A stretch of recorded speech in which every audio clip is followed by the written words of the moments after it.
nunca teve aquele medo de ouvir a frase "passa aqui no RH depois", né? Hoje a gente vai ver um pouco sobre o setor de recursos humanos e o que ele faz dentro de uma empresa e todos os seus processos. O nome do curso é Administração de Recursos Humanos. A gente pode dizer que o setor de recursos humanos, o RH, é o que move as empresas atualmente. Ele tem sido responsável pela excelência das grandes empresas.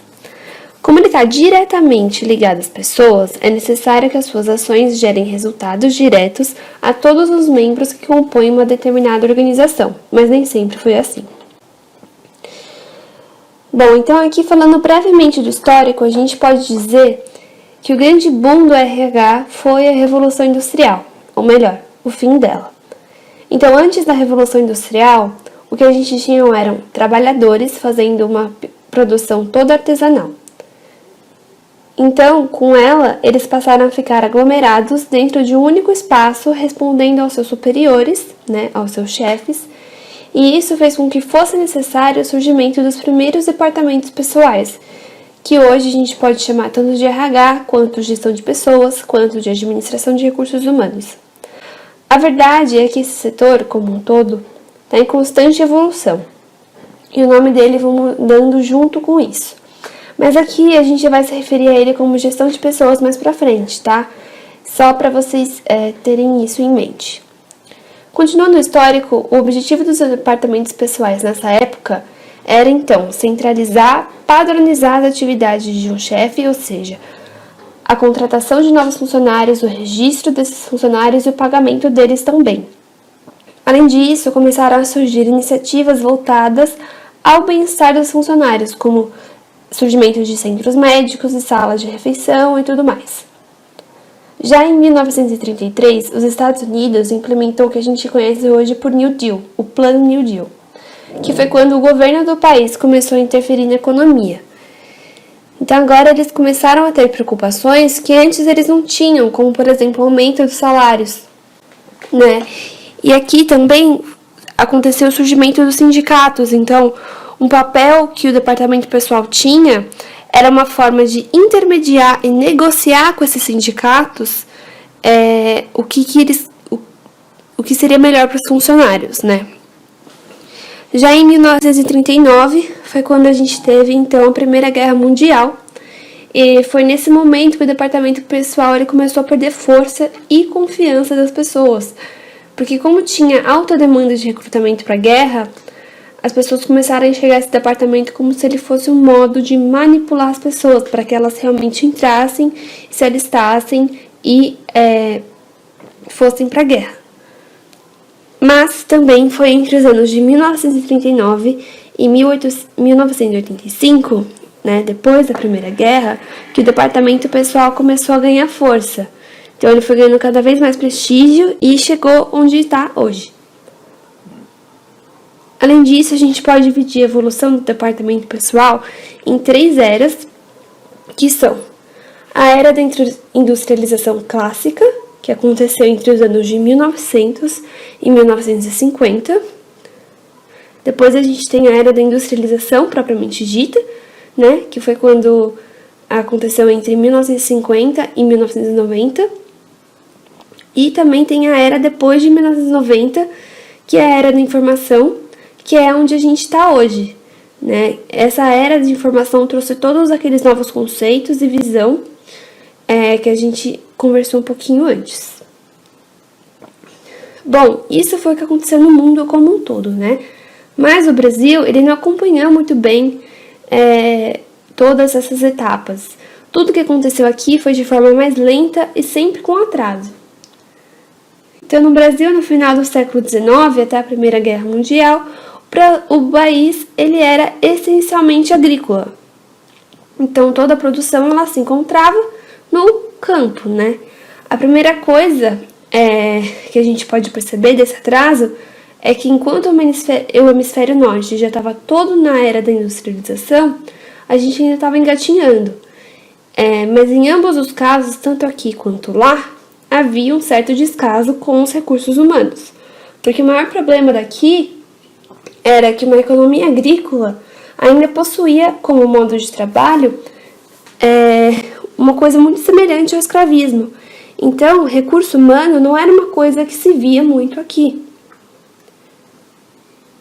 Depois disso, a gente tem o período entre as duas guerras mundiais, que foi quando teve a quebra da Bolsa de Nova York, que acabou impactando no Brasil, porque também foi quando teve a detonada da crise do café.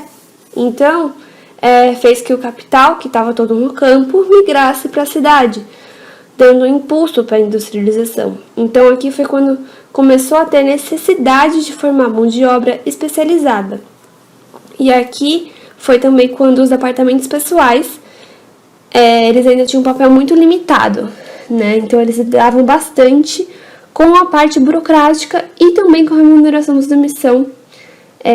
e demissão dos funcionários, ou seja, basicamente, eles tinham como objetivo cumprir as exigências das leis trabalhistas, que foram só reunidas na Consolidação de Leis de Trabalho, né, a CLT, em 1º de maio de 1993. Depois da Segunda Guerra Mundial, até os anos de 1980, foi quando começou a instalação de multinacionais no Brasil. E como teve uma acelerada urbanização, as empresas nacionais privadas cresceram muito, mas sempre tendo como modelo o que estava acontecendo nos Estados Unidos. Então eles começaram a seguir, inclusive, o modelo de gestão Taylor-Fordista, que é onde a gente tinha uma padronização de movimentos, autoritarismo, extrema especialização e controle rígido de tempo. Então aqui os departamentos pessoais, eles tinham como função e objetivo cumprir mesmo a legislação trabalhista, que era uma coisa que você vê que não evoluiu, porque era o que tinha antes, no período anterior também. A partir de 1990 até os dias de hoje, a pressão e a competitividade dentre as empresas faz com que a área de recursos humanos comece a ser muito bem desenvolvida, e foi com isso que ela chegou onde está hoje. Então, a gente pode dividir a área de RH em 3 saltos gradativos. A gente tem, então, primeiro, a administração de recursos humanos, né, que é a RH. Depois a gente tem a gestão de pessoas e depois a gestão de talentos humanos. Mas, então, como eu disse, a gente tem alguns nomes durante o crescimento da área de RH,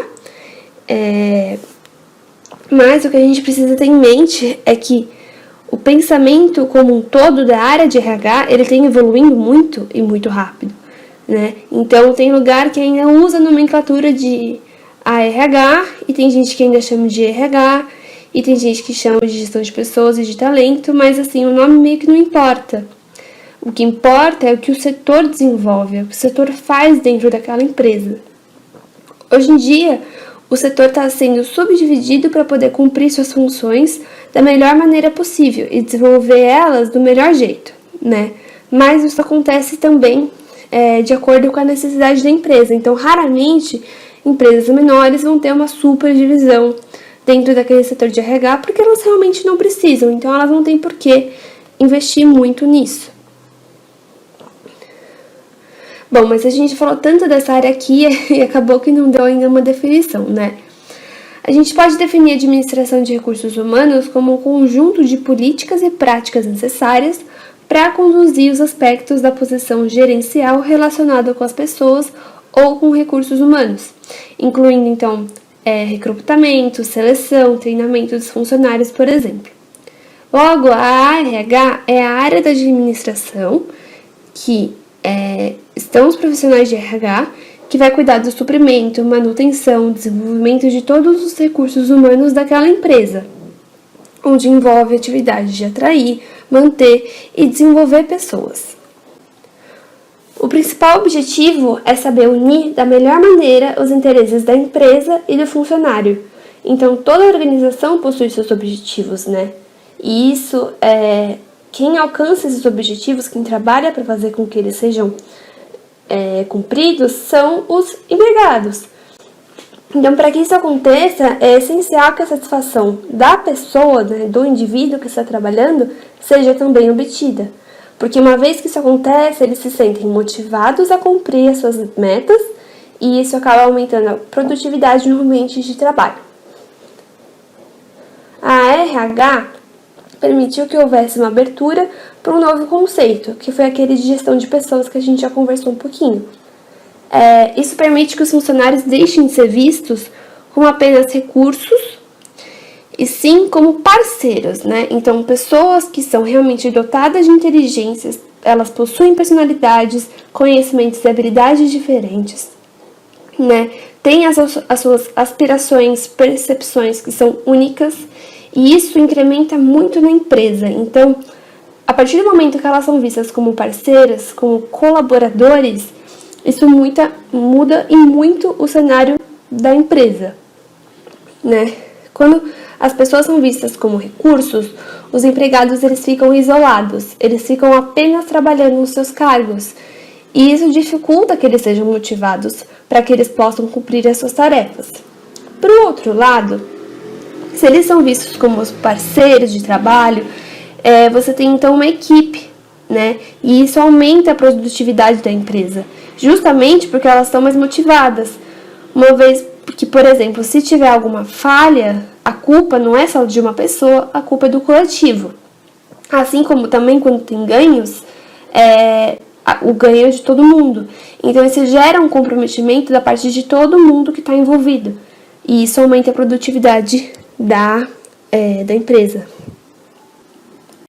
Gostaria de assistir às outras aulas desse curso gratuito? Clique no link abaixo e faça sua matrícula. Ou acesse www.fbvcursos.com.